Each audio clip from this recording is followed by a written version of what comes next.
welcome to Snape's Biology. If you like my video, hit like, share with others, subscribe to our channel and press the bell icon so that you never miss an update. So आज हम एक new unit start करने वाले हैं, ecology. इस unit में हम 4 chapter पढ़ेंगे and the first one is organism and population. So let's start. So first we know about ecology.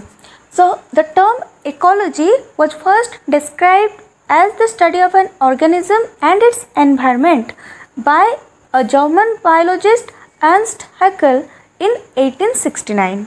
Okay, so ecology is a branch of biology which deals with interaction or relationship between living organism and their surrounding. So in this unit, all the chapters are related to these organisms and how they react or interact with the living part as well as non-living part. So to understand what exactly we will be talking about in this chapter, we need to understand the levels of organization. So if we have to just summarize the different levels, we can start with this micromolecules or macromolecules. So these micromolecules or macromolecules, they aggregated to form cells, cells aggregate to form tissues, tissues aggregate to form organs, organs aggregate to form organ systems, and all these systems together responsible for the formation of the organism. So now organism of particular species, they would make population. Population together would form the communities. These communities with abiotic factors would form the ecosystems. Larger ecosystem would form the biomes, and all these biomes together will form the biosphere. So now our chapter is organism and population. That means we are starting from organism. So everything below organism is called lower levels of organization, and beyond organism we call them higher levels of organization.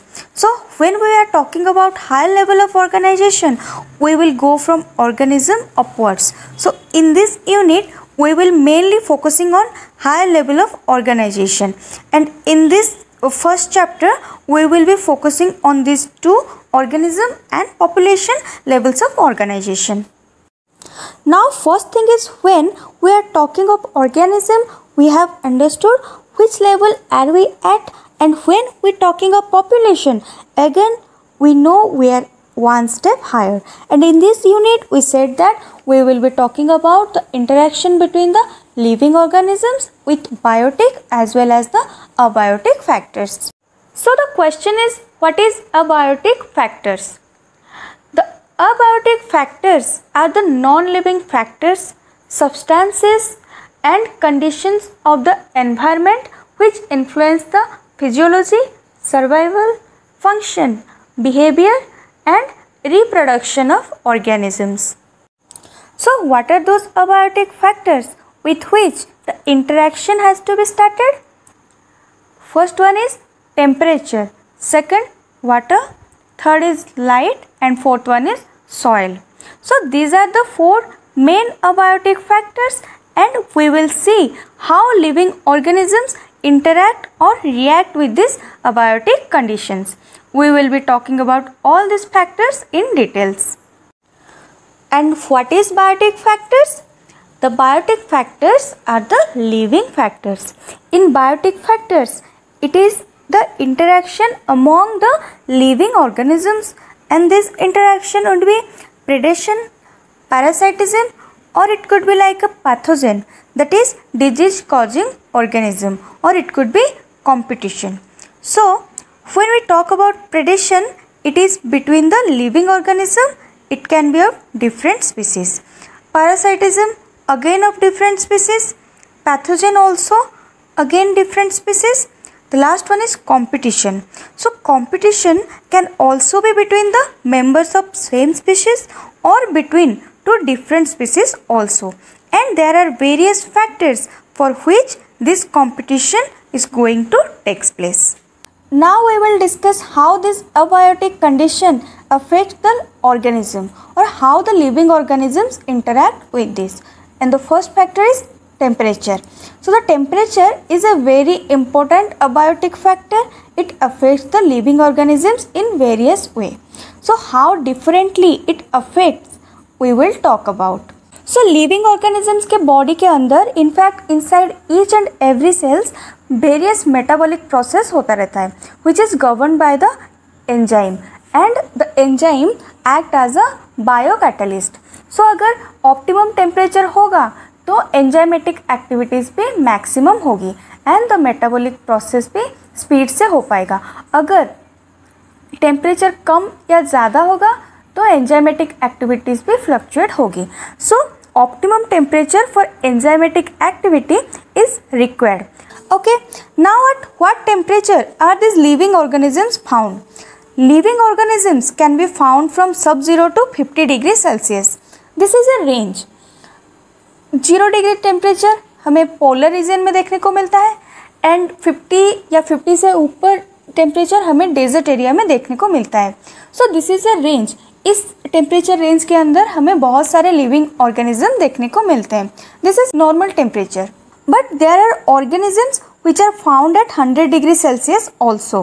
For example, in hot water vents, there are certain archaebacterians which are found at this temperature.